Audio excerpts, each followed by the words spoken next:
জানে মুহাম্মদ, সুবহানাল্লাহ। হুজুর নবী দু জাহান বলছেন আল্লাহ তাকে ভালোবাসেন যে আমার হোসাইনকে ভালোবাসে। এখনো হাদিস শেষ নয়। হুজুর বলছেন হোসাইন সিবতুম মিনাল আসবাব। হাদিস একটা, এক হাদিসের মধ্যে চারবার ইমাম হোসাইন, ইমাম আলী মাকামের নাম নিয়েছেন রাসূল পাকের নবুয়তের জবানে।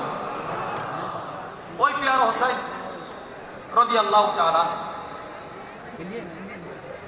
কারবালাতে গিয়েছেন। আজকে আমরা এখানে যে উপস্থিত হয়েছি, আমরা ইয়েজিদকে মহব্বত করি না নফরত করি না? কারো দিলে কোনো সন্দেহ আছে? মহব্বত না নফরত? আমরা ইয়েজিদকে নফরত করার কারণ কি? আহলে বাইতের দুশমনী। কিন্তু ইমাম আলী মাকাম কেন ইয়েজিদের বিরুদ্ধে দাঁড়িয়েছিলেন?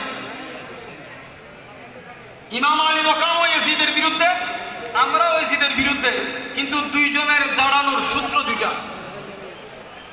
আমরা দাঁড়িয়েছি ইমাম আলী মাকামের খাতিরে, ইমাম আলী মাকাম দাঁড়িয়েছেন প্যারা নবীজির শরীয়তের খাতিরে।